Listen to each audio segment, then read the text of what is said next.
My name's Tim Day. I am an officer in the Canadian Armed Forces. I've been served for just over 30 something years. I'm infantry by background. I'm currently working for Canadian Special Operations Forces, and just coming out of a job that did our innovation and sort of futures portfolio. So the whole design piece was a big component of what we were doing.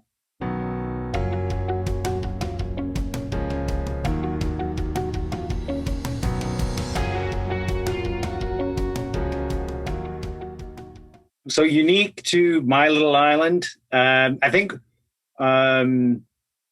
I don't know if it's unique or not, but my perspective of this sort of methodology or mindset is trying to be as diverse and look for the interconnectedness of things where possible.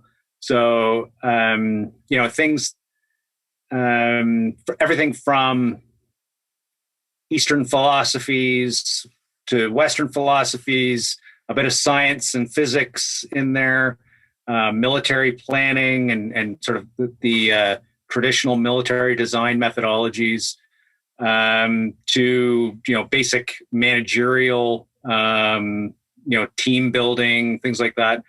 I've over my career, I've noticed that there are certain themes that happen again and again and again. And those are the things that I sort of bring on board and that become sort of important to me in both how I sort of perform my futures looking, my design methodologies, but as well sort of how I approach most of my sort of day-to-day, just living. So.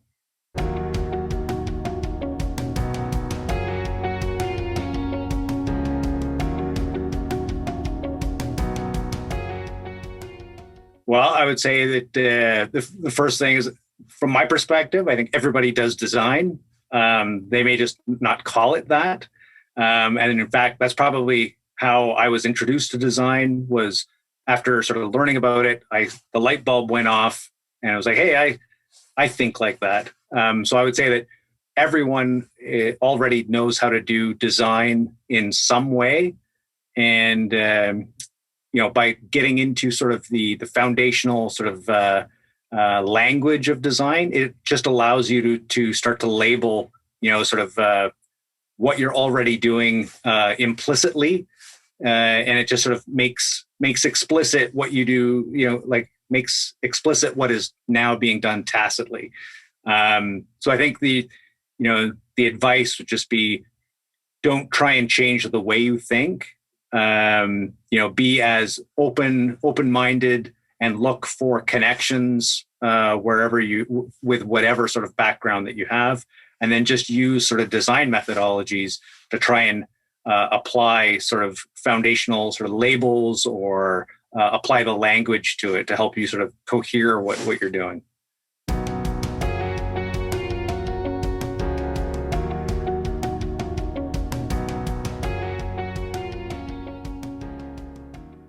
My elevator pitch is, look for the commonalities in many things. Borrowing from Boyd, it would be the destruction and creation process.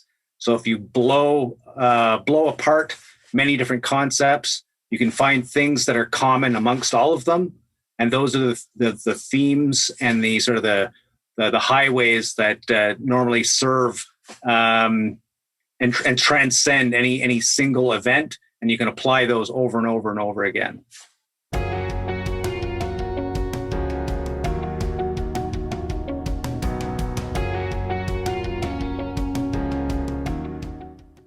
So based on people I know, my sort of intro to design and my application of it has been very unstructured, let's say. So a lot of people in the military, when they approach design, they want to see the output. They want a product at the end of it. where my introduction to design and my experience in design has been very much about the process. So it's like enjoying the voyage instead of racing to the destination.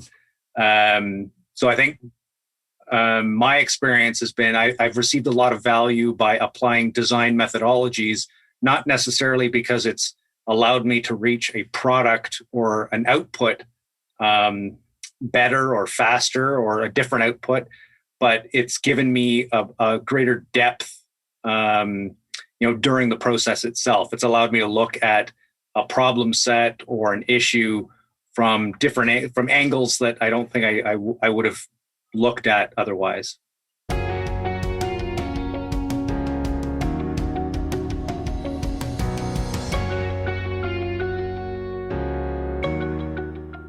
So in my most recent job, we were looking at the future of our organization and what we should be expecting to what the demands on our organization will be in the next 15 to 20 years. So quite a broad challenge to look at something like that.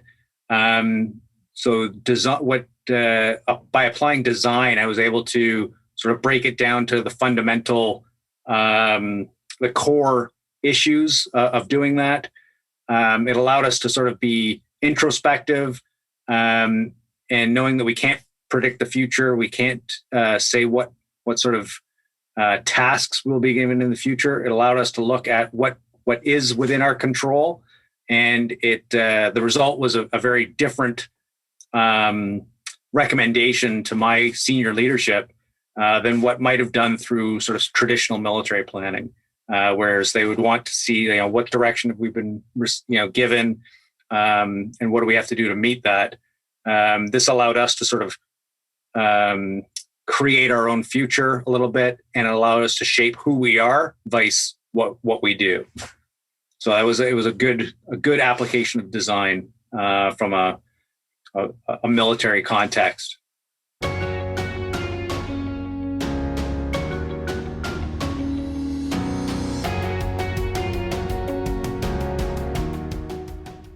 So there's a number of initiatives just locally.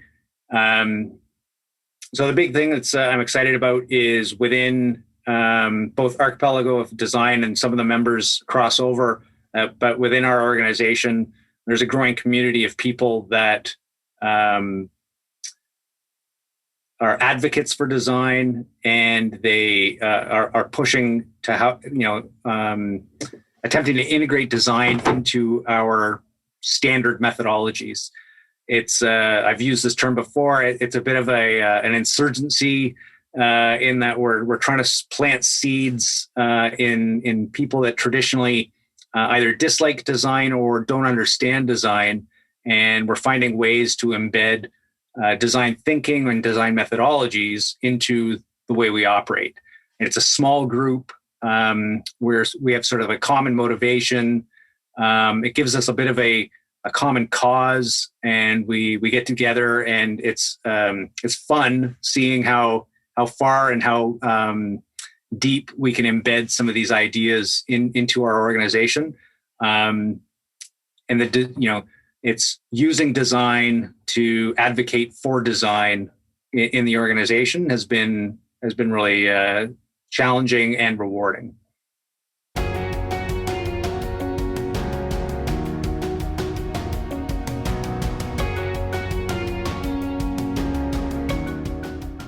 To me, design thinking is a combination of creativity. It's making connections that are not readily apparent, and envisioning things which do not yet exist. Design thinking is my perspective. It's a mindset vice a methodology. It's more of almost a philosophy.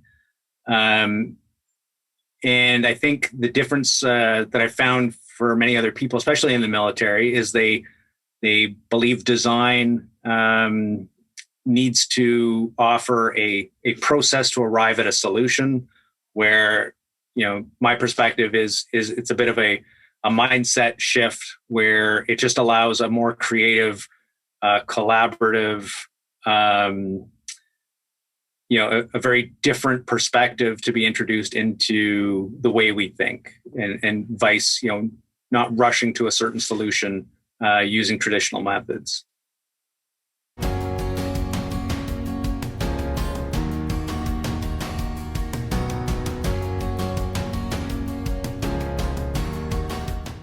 So there's been a number of, personal challenges throughout the years. I think the biggest, adversity factor that I've had to overcome has been sort of a reluctance to embrace certain approaches within our organization. And it's been sort of the challenge of creating a culture change, especially within our command, and moving away from, traditionally we were very focused on crisis response and direct application of effects. And my background and my experience, showed me the value of very indirect methods. As I said before, it's very close to a mindset methodology, but in military sort of tactics and operation parlance, and trying to create a bit of a culture change where an organization that is very action-oriented, direct, wants to sort of create direct conflict in a crisis response, manner, trying to get them to be more forward-thinking, proactive, look at indirect methods, how to set conditions early on for something that may potentially arise in the future. And I've done that, both through,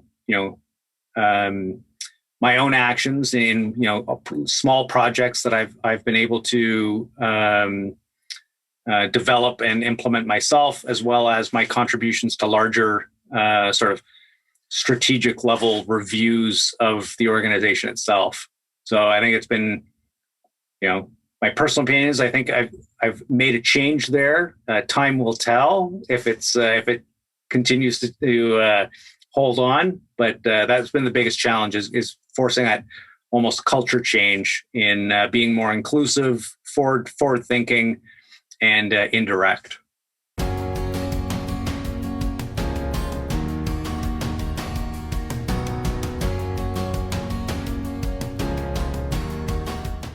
I would say it's the same response as the last one. My biggest accomplishment has been the small degree of culture change that I've been able to affect and influence within the organization.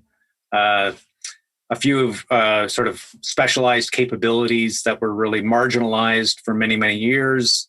I was able to demonstrate value of those capabilities, show how they could be, used to create greater strategic effect, strategic influence, greater value for the organization. And, over the past few years, they have grown in importance, both internally, and there's a greater demand across sort of whole of government for those types of capabilities. So being able to be a champion for some of those capabilities and see them sort of brought up into the light, so to speak, has been one of my biggest accomplishments.